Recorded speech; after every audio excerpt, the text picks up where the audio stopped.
How to Feed Your Parents by Ryan Miller and illustrated by Hatem Ali.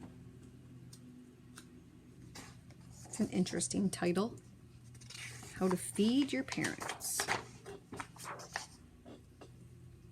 Matilda Macaroni wanted to try quiche. Her parents did not.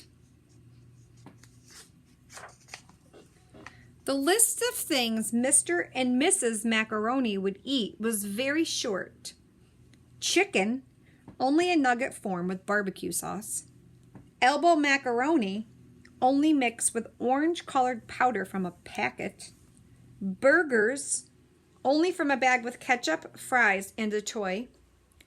Grilled cheese, only on white bread, cut into triangles.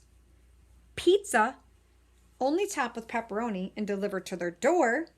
Cereal, only if it was sugary and turned the milk a different color. They refused to even try anything else. Matilda first discovered she liked other foods when Grandma Macaroni brought over a pot of jambalaya for a surprise treat one evening. Yuck, Matilda's dad said when she saw the pot. No way, Matilda's mom said when she smelled the steam. They pushed their plates to the center of the table and sulked, but Matilda was curious.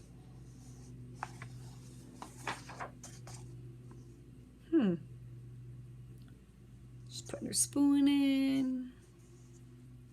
She's putting it in her mouth. The jambalaya was interesting. It was surprising. It was delicious! After that, Matilda tried new foods whenever she could. She got gumbo and goulash at Grandma's, sampled some sushi at a sleepover, and polished it off with a plate of pork paprikash on a play date. But she soon realized that if she ever wanted to eat more than nuggets and noodles at home, she would have to commandeer the kitchen and cook for herself.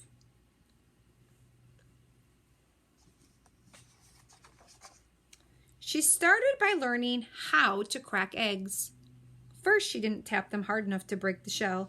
Then she tapped them a little too hard. Finally, she got it just right.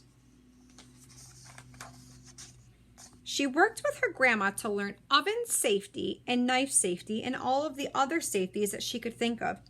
She started reading cookbooks as bedtime stories. She gave her allowance to her babysitter to buy ingredients from the local farmer's market.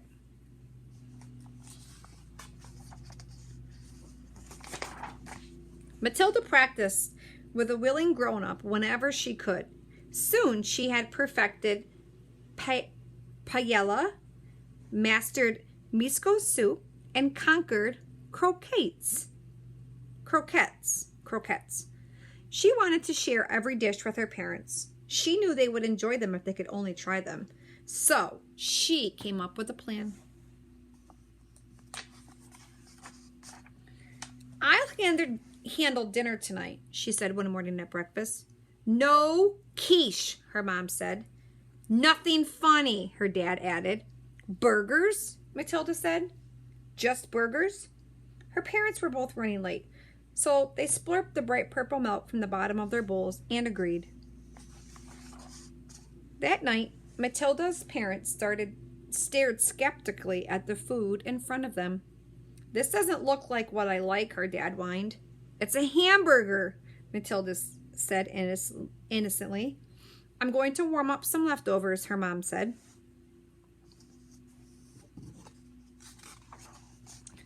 The fridge is empty, her dad yelped. No pizza, no nuggets. This is what's for dinner. Dinner, Matilda said. If you're hungry, you can eat. If you're not, don't. But I made this, and this is what we're having. You made this? Mrs. Macaroni asked. She lifted the bun and peered at the patty. There are mushrooms on it, and green things.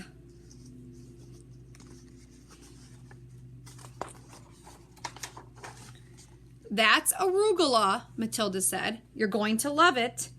Mrs. Macaroni raised one eyebrow, but then her stomach growled loudly. Our daughter made this, she said to her husband. She took the teeniest, tiniest bite. It's interesting, she said, chewing slowly. It's surprising. It's delicious. Mr. Macaroni smiled politely at Matilda and took a teeny tiny bite of his own. Hey, this isn't bad, he said. Actually, it's good. Oh, look at that. When you try new things, you find out that you like them. I could make it again, Matilda said as her parents chowed down. But I was thinking that maybe I could try to bake a quiche first. I don't think you should do any more cooking, her dad replied. I think we should do it together. We can take turns picking recipes, her mom said. We might not like everything, but we promise to try anything, her dad finished. The next night, Matilda and her parents sprinkled some flour on the counter. They rolled out dough before filling it with eggs, spinach, bacon, Swiss cheese, and more. The quiche was a hit, as was just about everything they made. Fantastic fajitas, her dad said after he bit into a warm, handmade tortilla stuffed with steak, colorful peppers, and onions. Excellent eggplant parmesan, her mom said while going back for a slice of the purple vegetable with oregano spice sauce and mozzarella cheese. Phenomenal pho, they both said as they leaned over their bowls and slurped up rice noodles floating in ginger-scented beef broth. You know, Matilda's mom said, talking around a mouthful of garlic naan and chicken tikka masala. I think I might like to try some jambalaya. They called up Grandma and asked her to bring over her signature dish. Amazing! Grandma exclaimed when she saw that Mr. and Mrs. Macaroni started eating with no complaints. Matilda, you've done a great job of getting them to try new foods. Thank you, Matilda said. Now, if only I could get them to keep their room clean. The end. These were just the recipes that she cooked with. Parents can be such picky eaters, just like kids can be sometimes. I hope you'd enjoyed this book.